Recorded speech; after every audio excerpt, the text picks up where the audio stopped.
በጣም አመሰግናለሁ አቶ በቀለ። ከዚህ ጋር አንድ ጥያቄ ላስከትል። ከፓርቲዎትና ከእርሶም ከሚመሩት ፓርቲ ጋር በተገናኘ እንግዲህ አሁን ያነሱልን ነገር በጣም ፓተርን ያለው ነው። በኦቨርናይት የሆነ አይደለም። ከየት እንደመጣ ይሄ የለውጥ ኃይል ብሎ ራሱን ወደዚህ ካመጣ በኋላ የመጣውን ነገር በደንብ አንስተውልኛል። ማንም ሰው ከየት መተን እዚህ ደረስን ለሚለው ዝም ብሎ ኦቨርናይት ዛሬ ወለጋ ላይ ወይ ደግሞ በምስራቅ ሸዋ ወይ ደግሞ በአጠቃላይ በኦሮሚያ እና በትግራይ የተደረገው ጦርነት በሆነ አጋጣሚ የተነሳ እንዳልሆነ በደንብ የሚያስረዳ ነገር ያስቀምጡልኝ። ለዛ አመሰግናለሁ። ይሄ ነገር እየሆነ ሳለ እርግጥ ነው እርሶ 2 ዓመት እስር ቤት ነበሩ አስታውሳለሁ። ይሄ ነገር እየተደረገ ሳለ እንደ ፓርቲ ምን ተደርጓል? የኦሮሞን ህዝብ ለማንቃት ለማደራጀት ይሄ ነገር እየመጣብን ነው ብሎ ለማንቀሳቀስ እንደ ፓርቲያችሁ ምን የተደረገ ነገር አለ የሚል ጥያቄ አስከትልና ወደ ሌሎች ጥያቄ ያልፋል።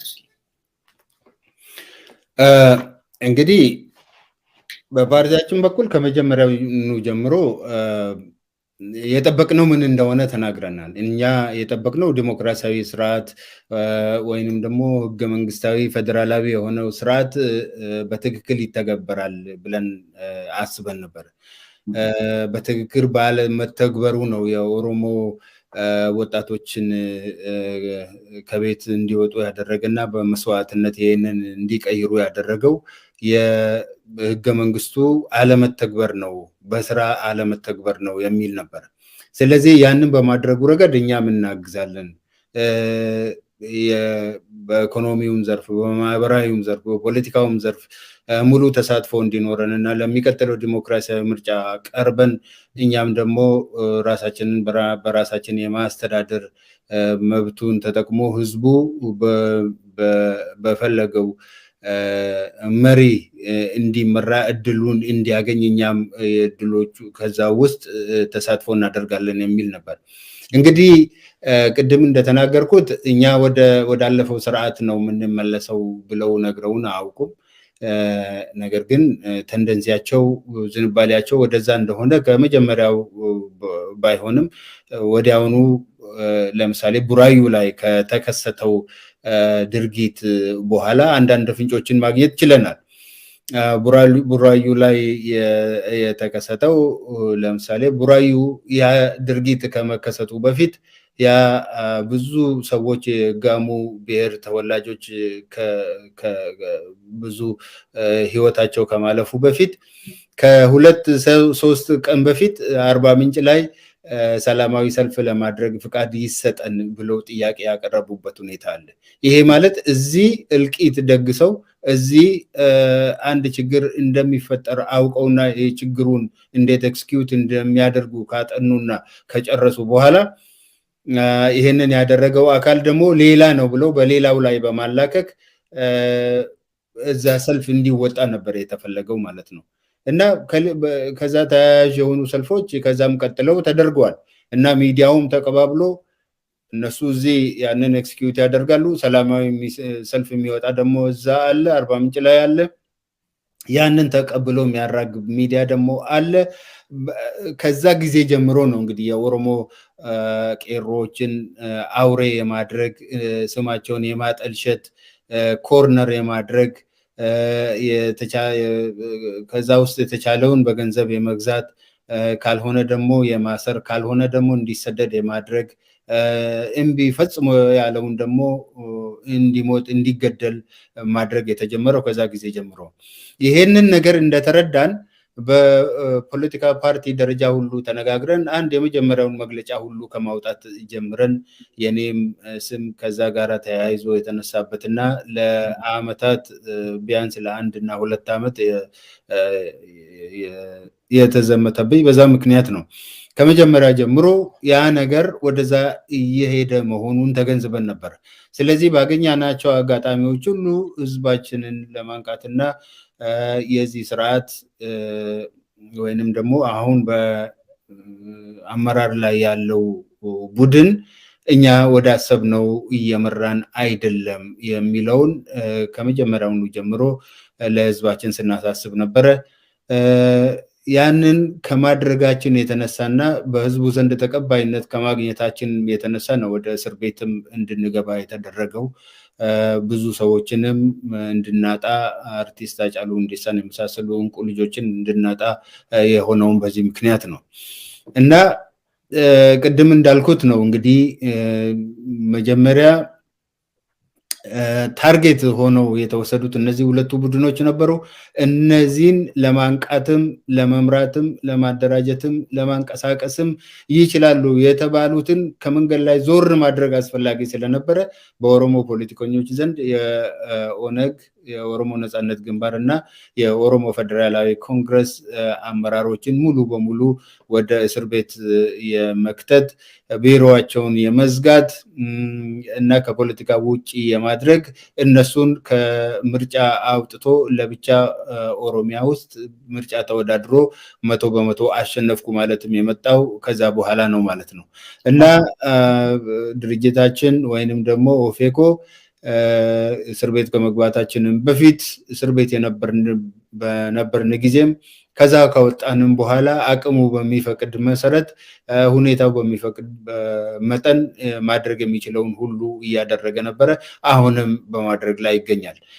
ሀገራችን ህዝቦቻችን ላይ የሚደርሱ ማናቸውንም አይነት መፈናቀሎች፣ እስራቶች፣ ግድያዎች የመሳሰሉ ነገሮችን እየተከታተለ ይመዘግባል፣ ያስቀምጣል፣ ለውጭ መገናኛ ብዙሃን ያስተላልፋል፣ መግለጫዎችን ያወጣል። በተገኙ አጋጣሚዎች ሁሉ ይሄንን ነገር እየታገለ ይገኛል ማለት ነው። እንግዲህ ይሄ እንዳይሆን ነው። ይሄም በመሆኑ ነው ፓርቲዎቹ ሙሉ በሙሉ እንዲሽመደመዱና ዛሬ አንዳንዶቹንም ከመሃል እየሳቡ ወደ ራሳቸው በማስገባት ሌላውንም ደግሞ ፍርድ ቤት ከወሰነ በኋላ እንኳን የፍርድ ቤትን ትዕዛዝ ባለማክበር ለአመታት እስር ቤት እንዲቆዩ እየተደረገ ያለው ለምሳሌ የኦሮሞ ነጻነት ግንባር አመራሮች የተፈቱት ወይንም ደግሞ በፍርድ ቤት ነፃ አካላቸው አመታት አስቆጥረዋል። ነገር ግን እስካሁን እስር ቤት የሚማቀቁት በዚሁ ምክንያት ነው። ምክንያቱም እንደ የትም ቦታ እንደምናየው አሁን የፖለቲካ ፓርቲ አመራር መሆን ብቻ አይደለም በኦሮሞ ህዝብ ዘንድ ተቀባይነት ወይም ተሰሚነት ያለው ማንም ሰው ከማንኛውም የስራ መስክ በፖለቲካ ውስጥ ተሳታፊ ይሁንም አይሁንም ይሄንን ስርዓት የማይቀበሉ ሁሉ ዛሬ እየተቀበሉ ያሉት መከራ ይሄው የምናየው ነው። ሞት ነው፣ እስራት ነው፣ መፈናቀል ነው፣ ከስራ መባረር ነው።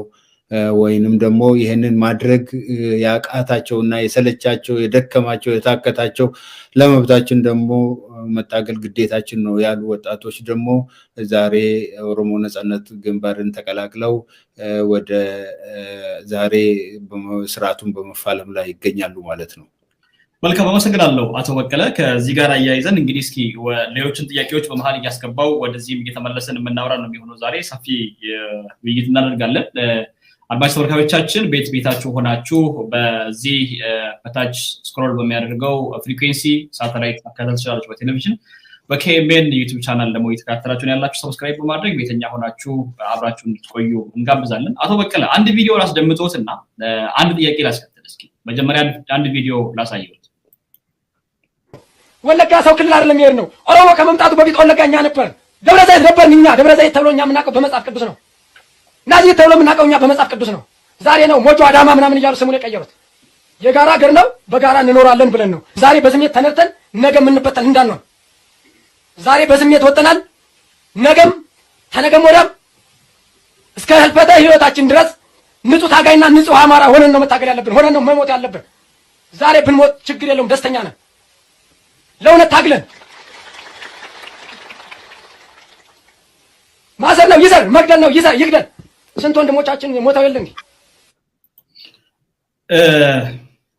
ወለጋ የሰው ሀገር አይደለም የአማራ ሀገር ነው። እዛ ሄደን ስንዋጋ የሰው ሀገር ነው ለምን ትሄዳላችሁ ይልናል ብአዴን ይላል። በአጠቃላይ በትግራይ የተደረገውንም ጦርነት የምንመለከት ከሆነ አብዛኛው ወደ ወሎ አካባቢ የተደረገውን ግድያ በደንብ ያስታውሱታል። እርሱ ከወጡ በኋላ የተለቀቀ ቪዲዮ አለ። ሰዎች በጅምላ የተረሸኑበት ዘመቻ ምኒልክ የሚል ሻሽ ያሰሩ ሰዎች ሲጨፈጨፉ ያየንበት። አብዛኞቹ የአማራ ኤሊቶች አርቲስቶችና ፖለቲከኞች ናቸው ያን ነገር ሲያስደርጉ የነበሩት። በወልቃይት በሁመራ እንዲሁም በራያ የተደረገውን ነገር እናስታውሳለን። በመተከል የተደረገውን ነገር እናስታውሳለን። ለምንድነው የአማራ ብሔር ተወላጅ ወይ ደግሞ የአማራ እሊትና ፖለቲከኞች አሁን ካለው ስርዓት ጋር ተቆዳኝተው ሌላውን ብሔር ላይ እንደዚህ አይነት ወረራ መፈጸም ያስፈልጋቸው? ዛሬ አሁን በወለጋ እየተደረገ ያለውን ነገር የምናስታውስ ነው። በደንብ እንዲያነሱልኝ ይፈልጋለሁ። በወለጋ ምንድነው እየተደረገ ያለው? በቦሰት በፈንታሌ ምንድነው እየተደረገ ያለው? ለምንድነውስ የአማራ ብሔር ብቻ ከሁሉም ብሔር ጋር እንዲዋጋና ኢትዮጵያን በዚህ ደረጃ እንዲያመሳት የተፈቀደለት ምንድነው ምክንያቱ ይላሉ? እስኪ አዎ ሀብታሙ፣ እንደምታየው ይሄ ልጅ ተናጋሪ ልጅ አሁን ወጣት ልጅ ነው። ምን ያህል የተማረ ምን ያህል ያነበበ ምን ያህል ኢትዮጵያን ታሪክ የሚያውቅ ስለመሆኑ አላውቅም፣ ግን ወጣት መሆኑን ስሜታዊ መሆኑን አንድ የተነገረው ነገር ያለ መሆኑን ያሳያል። የራሱን ሀሳብ ሳይሆን በአብዛኛው ይሄ ኢንዶክትሪኔት የተደረገውን ሲነገር የነበረውን እንዲያደርግ የታዘዘውን ለማድረግ በሙሉ ስሜት ራሱን ሰጥቶ የወጣ ልጅ ነው። እንግዲህ ምን እንዳለ ሰምታችኋል። ወለጋ የኛ ነው፣ በፊትም የኛ ነበረ፣ ደብረ ዘይት የኛ ነው፣ ናዝሬት የኛ ነው፣ ስሙን ቀይረውብናል። ርስት ማስመለስ የምንለው ይሄ ነው። ኤምፓየር የምንለው ይሄ ነው። ነፍጠኝነት የምንለው ይሄ ነው። አይታቸዋል። በሙሉ ወጣቶች ናቸው፣ ጠበንጃ ይዘዋል። እስቲ እነዚህ ልጆች አዳማ ላይ ምን አላቸው? ቢሾፍቱ ላይ ምን አላቸው? ወለጋ ላይ ምን አላቸው? ህዝብ አለን፣ ሰው አለን፣ ወገን አለን እንዳይባል እዛ ላለው አማራ አንድ ቁጥር ወገኑ፣ አንድ ቁጥር ረዳቱ እዛ ያለው ኦሮሞ ህዝብ ነው። ትናንት እኮ እነሱ እያሉ ነው የተራበውና ወደ ወለጋ ሄደው። እነሱ እያሉ እኮ ነው ዛሬ መሳሪያ ሰጥተው ጠበንጃ ገዝተው የሚያሰማሩ ባለ ሀብቶች እያሉ እኮ ነው ተርቦ አጥንት ሆኖ አጥንትና ስጋ ብቻ ሆኖ የወለጋ ህዝብ ተቀብሎ መሬቱን ሰጥቷቸው፣ በሬውን ሰጥቷቸው፣ ዘር ሰጥቷቸው፣ አቅም ሲያንሳቸው አርሶላቸው፣ ዘርቶላቸው፣ ተንከባክቦ የተቀበላቸውና ሰው ያደረጋቸው እኮ የወለጋ ህዝብ ነው። ዛሬ የሚጮሁለት ህዝብ ያኔ የት ነበሩ እነሱ? ዛሬ የሚጮሁ ምሁራን፣ ዛሬ ጎምቶቹ ሽማግሌዎቹ አማራ ተበደለ፣ ወለጋ ላይ ታጨደ፣ እንደዚህ ሆነ እንደዚህ ሆነ የሚሉት ያን ጊዜ ሲራብ የት ነበሩ? ወገኔ ተራበ ለምን አላሉም? ያን ጊዜ ስንት ሰው ነው ለማዳን ሙከራ ያደረጉት? የወለጋ ህዝብ ባይተባበርና ህይወታቸውን ባያተርፍ ኖሮ እነሱ ለዚህ ይበቁ ነበር እንዴ? ወደ ወለጋ ሲመጡ እህል ጭነው ነው እንዴ የመጡት? ምን ይዘው ነው የመጡት? ህዝቡን ተማምነው ነው የመጡት። ህዝቡም ደግሞ ወገኔ ነው ብሎ ነው የተቀበላቸው። ህዝቤ ነው፣ የአንድ ሀገር ህዝቦች ነን ብሎ ነው የተቀበላቸው። ወንድሞቻችን ናቸው ብሎ ነው የተቀበላቸው። ሰው ናቸው፣ እነሱ ሰው ናቸው ብሎ እዚህ የሚያፌዙበት ነገር አይደለም። በትክክል የሰው ልጅ ስለሆነ ተቀብሎ ሰው አደረጋቸው። ከሞት አፋፍ ላይ የነበሩ ሙታንን ወስዶ ሰው አደረጋቸው። ዛሬ ትልቅ ሆኑ፣ ዛሬ ሀብታም ሆኑ፣ ዛሬ ትልቅ ሆኑ። የወለጋ ህዝብ አመድ አፋሽ ሆነና እጁ አመድ አፋሽ ሆነና ትናንት የቀለባቸው፣ ትናንት ያረሰላቸው፣ ትናንት አጥንታቸው መጥተው ዛሬ ሰው የሆኑት፣ ዛሬ ትናንት በድህነት መጥተው ዛሬ የበለጸጉትና ሀብታም የሆኑት ጠበንጃ ገዝተው ገደሉት፣ ከቤቱ አፈናቀሉት፣ ልጆቹን አጠገቡ እያዩ ገደሉበት። ከገዛ ቀየው ያኔ ካስተናገደበትና ከተቀበለበት ቀየው እነሱ የሀገሩ ባለቤት ሆነው የወለጋን ህዝብ አፈናቀሉት። ያኔ የት ነበሩ? እነዚህ ልጆች የሚልኩ ሽማግሌዎች ከጀርባ ሆነው ዛሬ ገንዘብ ሰጥተው የሚያሰማሩት ገንዘብ ሰጥተው ለምን ቤተሰቦቻቸው ልጆቻቸውን አላዳኑም ነበር ያን ጊዜ? ይሄ ለሰው ልጅ ህሊና በጣም የሚከብድ ነገር ነው። ያን ጊዜ ምንም ያላደረጉ በአይናችን ባናይ ኖሮ ጥሩ ነበረ። እኔ እነዚህ ሰዎች ወደዛ በመጡበት ጊዜ ተቀብለው ካስተናገዷቸው ሰዎች ውስጥ ጎጆ ሰርተን ምግብ አብስለን ሁሉን ነገር ለምነን ካሰፈርናቸው ሰዎች ውስጥ አንዱ ነኝ እኔ። የምር ነው የምነግራችሁ፣ እውነቴን ነው የምነግራችሁ። ምን ይመስሉ እንደነበረ እኔ ነኝ የማውቀው። ያኔ ያሰፈሯቸው ሰዎች፣ ያኔ ሲመጡ ያዩዋቸው ሰዎች፣ የዛሬዎቹ የሚሰደዱት ሽማግሌዎች ያን ጊዜ እህል ምግብ የሰጧቸውና ዛሬ በዚህ መልክ የተመለሰላቸው አዛውንት ያውቃሉ። ያን ጊዜ ባለስልጣን የነበሩት ሁሉ ያውቃሉ። ዛሬ ወለጋ እንዲገደል ትዕዛዝ የሚሰጡት እነ ዳዊት ወልደ ጊዮርጊስ ሁሉ ያውቃሉ እንዴት አይነት ሰዎች እንደሆኑ። ከመኪና ሲወርዱ ስንት ሰዎች በእጃችን ላይ እንዳለቁ፣ እንደወደቁ፣ እንደሞቱ ያንን ሁሉ ያውቃሉ። የወለጋ ህዝብ ያንን ሁሉ ነው አድርጎ ዛሬ በሀገሩ በቀየው እንደገና ተሰዳጅ ሆነ፣ እንደገና አውሬ ሆነ። አመድ አፋሽ መሆን ማለት ይሄ ነው። እና ይሄ ልጅ ዓላማውን ተናግሯል። ዓላማው ምንድን ነው? ዓላማው ርስት ማስመለስ ነው። የኛ ነው አለ። አዳማ የኛ ነው፣ ናዝሬት የኛ ነው፣ ደብረ ዘይት ወለጋ የኛ ነው ነው የሚለው። ነፍጠኝነት የምንለው ይሄን አይደለም? እንዴት አለ? ነፍጥ ይዟል እኮ ተሸክሞ ቆሟል። በዚህ ነፍጥ አስገድዶ ሄዶ ሊገዛ እኮ ዝቷል። በቃ መሄዱ ነው። ተመልከቱ። ነፍጠኝነት ከዚህ የበለጠ ምን አለ? ይኸው ነፍጡን አንግቶታል። ዓላማውን ይዟል። መልእክት ተቀብሏል። ውረርና ያዝ ተብሏል። አፈናቅልና መሬቱን እረስ ተብሏል። ነፍጠኝነት ማለት ይሄ ነው። ስለዚህ ይሄ ስርዓት የነፍጠኛ ስርዓት ነው። የነፍጠኛ ስርዓትን ለማስመለስ የሚጥር ስርዓት ነው፣ የሚፈልግ ስርዓት ነው የምንለው ይኸው ማስረጃው ይኸው። ከዚህ የበለጠ ምን ማስረጃ ልታመጡ ነው? ይሄ ነፍጠኛ ስርዓት አይደለም ስትሉ የነበራችሁት ምን ሊባል ነው? ከዚህ ወዲያ ወለጋ እዛ ባይኖርም፣ ድሮ እዛ ባይኖርም ዛሬ መፈናቀል አለበት፣ ሌላው መፈናቀል የለበትም እያለ ያ የኛ ነው የኛ መሬት ነው ይላል እንዴ? እኔ በዚህ ልጅ አልፈርድም። ይህንን መርዝ ላጎረሱ፣ ስለ ህዝብ ምንነት የማያውቁ፣ የተራውን ገበሬ ልጅ የሚያስጨርሱ ስለነሱ ነው የሚገርመኝ። እኔ ድሮም ቢሆን የአማራ ህዝብ ምንም ነገር አልተጠቀመም። የአማራን ገጠሮች ዞሬ አይቻቸዋለሁ። ብዙ ጓደኞችም ነበሩ ብዬ ከዚህ በፊትም ተናግሬያለሁ።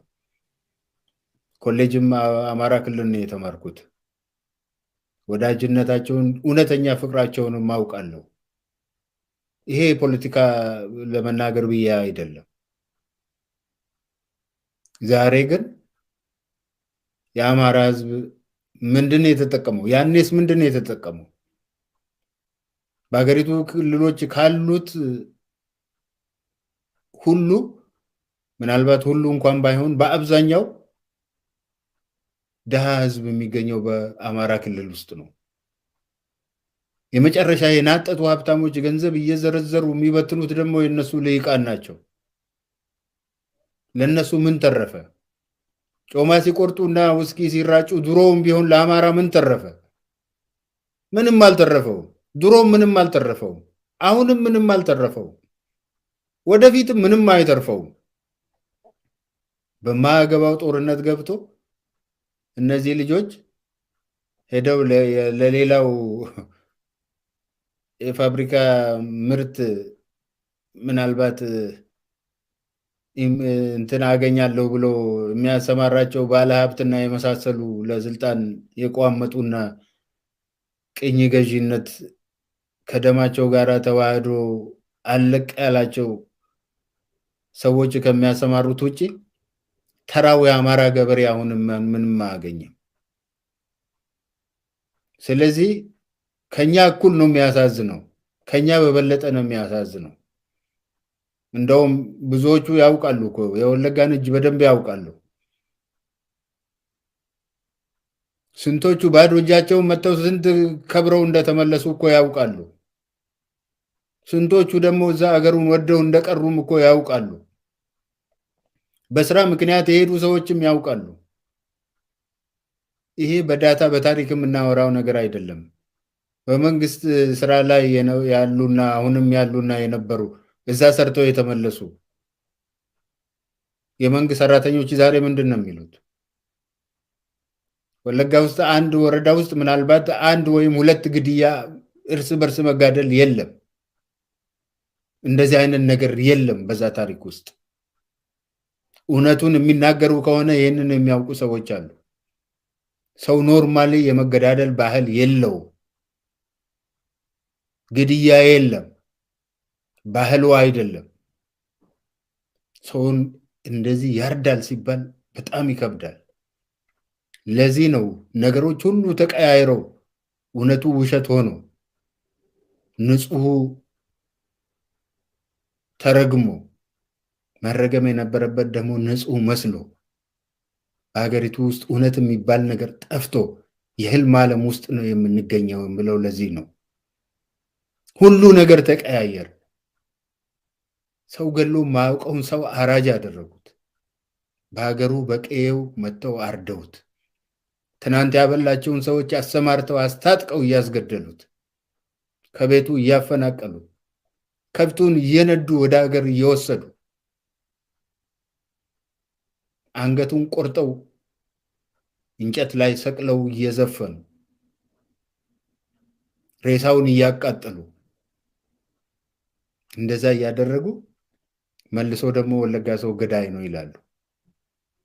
ዋካችሁ ስለ እውነት የምትናገሩ እውነት የምታውቁ ሰዎች ወለጋ አይኖራችሁ፣ ወለጋን የምታውቁ ሰዎች ተናገሩ።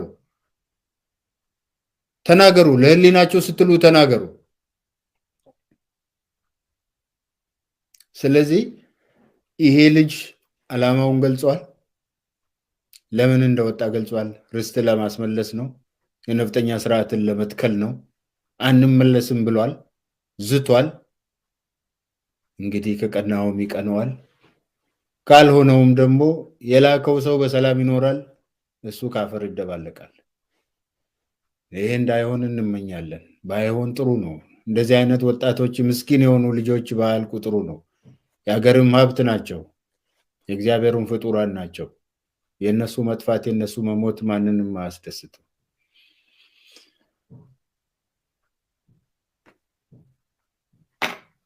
አይሰማኝም መብት። መልካም አመሰግናለሁ። ድምጼ ተዘግቶ ነበር፣ ይቅርታ። አቶ በቀለ አንድ ነገር ላንሳለሁት እስኪ።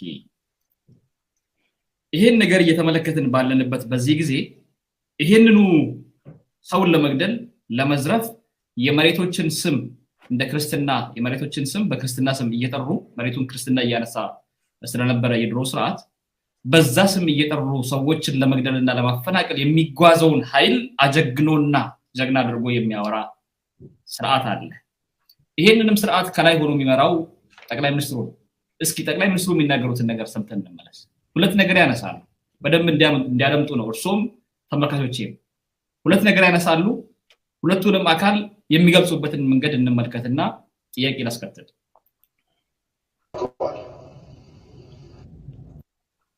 በዚህ ሁለት ወር ተኩል ሲግኒፊካንት ኦፕሬሽን የተካሄደው ኦሮሚያ ክልል ነው። ኦሮሚያ ክልል ከ1000 ሰው በላይ የሸኔ አባላት ተገለዋል። በሁለት ውስጥ በብዙ ሺህ ተማርከዋል። ፋኖ ለአማራም ለኢትዮጵያም ኩራት ነው፣ ምን ጥያቄ የለው። በጀግነት ተዋግቷል፣ በጀግነት ይዋጋ ወደፊትም። እሱ የአብይን ውዳሴ ሙገሳ ጠብቆ የሚዋጋ ሳይሆን አገሩ ወዶ የሚዋጋ ስለሆነ ከተነካችበት አይቆም፣ ወደፊትም አርጓል፣ ያደርጋል፣ እያደረገም ነው ያለው። ይሄ መመስገን አለበት፣ መወደስ አለበት፣ መከበር አለበት።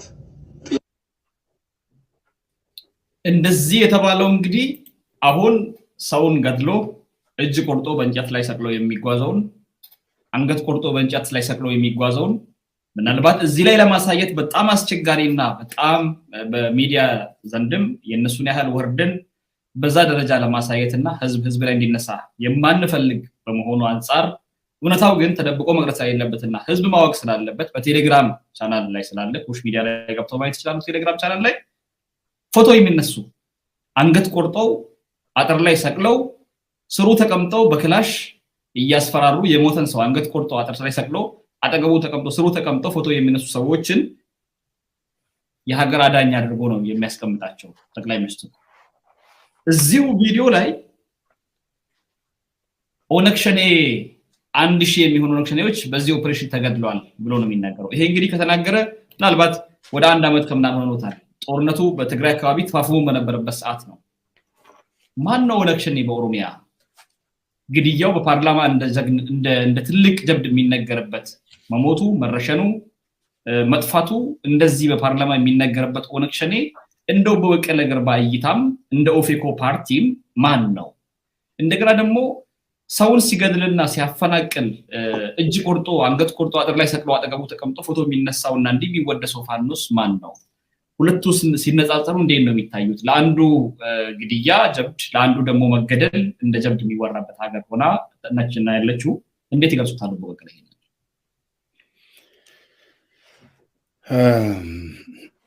ያው እንዳየው ነው እንግዲህ እንዳያችሁት ነው። አንዱ ማንን ይወክላል፣ አንዱ ማንን ይወክላል ነው። ፋኖ ከየት ነው የተገኘው? ማህበራዊ መሰረቱ ምንድን ነው? ይሄ ሸኔ የሚባለው ማን ነው? ማህበራዊ መሰረቱ አመጣጡ ከየት ነው? ምንም የሚያሻማ ነገር የለውም። ይሄ ምናልባት የመጀመሪያው ንግግር የተነገረው ወለጋ 3 ወር ያህል ኢንተርኔት ተዘግቶ ስልክ ሁሉ ተቋርጦ በነበረበት ጊዜ የተደረገውን ኦፕሬሽን የሚያሳይ ነው ይመስለኝ። ያን ጊዜ ጠቅላይ ሚኒስትሩ ያመኑት 1000 ሰው ብቻ አይደለም የሞተው። ይህንንም ማመናቸው በጣም መልካም ነው። 1000 ሰው አሉና ሸኔ አሉ መጨረሻ ላይ ያው ሞዲፋይ ለማድረግ 1000 ሰዎች እነዚህ ታጣቂዎች ናቸው ብዬ አልገምትም እኔ። ምክንያቱም ከዛ በፊት የነበሩ ታሪኮችም አሉ፣ የሰማናቸው ታሪኮች፣ እነሱም ያመኗቸው ነገሮች አሉ። 1300 ሰዎች ገለን 600 ጠበንጃ ማረክን ብለው ሪፖርት ሁሉ የሚያደርጉ ናቸው። እነዚህ ተዋጊ ከሆኑ 600 ጠበንጃ የያዘው ተዋጊ ከሆነ ጠበንጃ ያለዘው 700 ምንድን ነው? ለምንድን ነው 700 የሚሞተው? ይህንንም ማመናቸው ነው፣ አምልጧቸው ነው እንጂ ለማመን ፈልገው አይደለም። እንደዚህ አስበውም አይደለም። በአብዛኛው እዛ የሚገደለው ተዋጊው አይደለም። በአብዛኛው የሚገደለው የተማረው ትንሽ ንቃት ያለው ህብረተሰቡን ያስተባብራል የሚባል ነፍጠኝነትን እሺ ብሎ አይቀበልም የሚባል ሰው ይሰማዋል የሚባል ሰው ይፈራዋል፣ ሰው ያከብረዋል የሚባል የሰው አይን ነው ነገ ይጠቅማል የሚባል ሰው ነው የሚገደለው። እየታደነ የሚገደለው እንደዚህ አይነት ሰው ነው። አገሪቱ ሰው አልባ እንድትሆን ነው የሚፈለገው።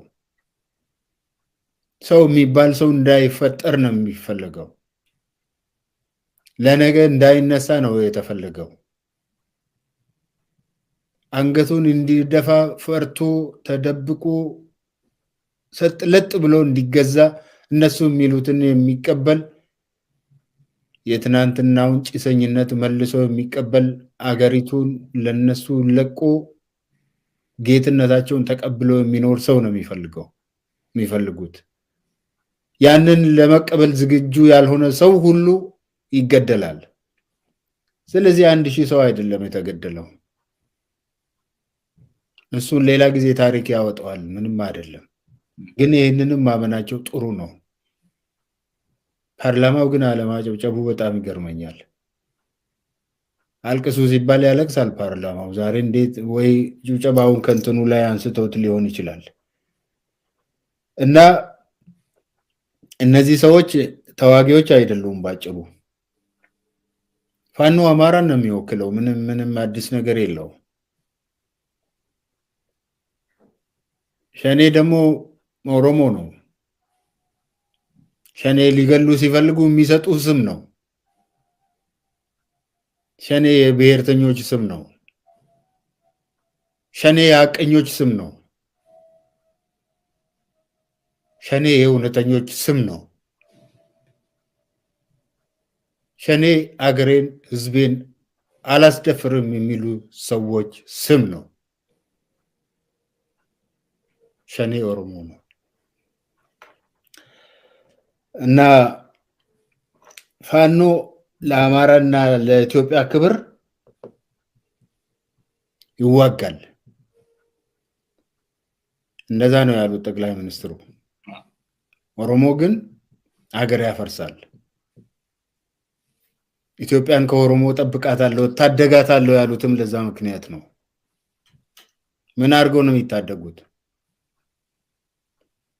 በማጥፋት ሰው ሊሆን የሚችልን ሰው ሁሉ በማጥፋት ነው የሚታደጉት። ይሄው ከተመረጡበት ጊዜ ጀምሮ ወይንም ወደ ስልጣን ከመጡበት ጊዜ ጀምሮ ወደ ስልጣን ያመጣቸውን ወጣት እንኳን ሳይቀር ይሄው አንድ ባንድ አጨዱት። ይሄ ነው የተፈለገው፣ ይሄ ነው የተናገሩትም ይሄንን ነው። የሀገሩ ክብር ነው ፋኖ የሚቆመው። ኦሮሞ ግን አገር ለማፍረስ ነው በሳቸው አቀማመጥ። ስለዚህ ሊጠፋ የሚገባው ነው። ያኛው ሊያጠፋ የሚገባ ነው፣ ይሄ ደግሞ ሊጠፋ የሚገባው ነው። ያ ሊያጠፋ የተፈቀደለት ነው። አገር ውስጥ አንድ ቁጥር በሚባል ባለስልጣን የተፈቀደለት ቡድን ነው ፋኖ። ስለዚህ ምን ይገርማል? አንገት ቆርጦ ተሸክሞ ቢሄድ ጠቅላይ ሚኒስትሩ ፈቅደውለታል። የክልሉ ፕሬዝዳንት 100 ሚሊዮን ብር ከኦሮሞ ድሃ አፍ ነጥቀው ሰጥተዋል፣ አስታጥቀዋል፣ ግደልበት ብለዋል፣ አሰልጥንበት ብለው ሰጥተዋል። ምንድን ነው ይፈልጉት ከዚህ የበለጠ? እነዚህ ልጆች ለምን አያረጉ? ለምን ሀሳባቸውን አያሳኩ? ፋኖ በትግራይ ተዋግቷል። የትግራይ እናቶችን በትግራይ ህዝብ ላይ የፈጸመው ይታወቃል። የሰብአዊ መብት ድርጅቶች አውጥተውታል። ታሪክ ደግሞ ገና ያወጣዋል። ኦሮሚያ ውስጥም ይኸው በአጭር ጊዜ ውስጥ ምን እየሰሩ እንደሆነ እናያለን፣ እያየነው ነው። ስለዚህ ምንድን ያለው ፋኖ ትናንትን ተዋግቷል፣ ዛሬም ይዋጋል፣ ነገም ይዋጋል አሉ። የት እንደሚወስዱት ያውቃሉ። ፋኖን የት ወስደው እንደሚያዋጉት ነበር የነገሩን። ይኸው አምጥተው አዋጉት። ስለተዋጋም ይሄንን ስላደረገም ክብር ይገባዋል፣ ክብር ይገባዋል ነው ያሉት። ይሄ ነው የኦሮሞ ጠቅላይ ሚኒስትር ነው ብላችሁ የምትሉት ይሄ ነው። ኢልማ አባገዳ የምትሉት ይሄ ነው። የኦሮሞ መንግስት የምትሉት ይሄ ነው። አዳኛችን ነው የፈጣ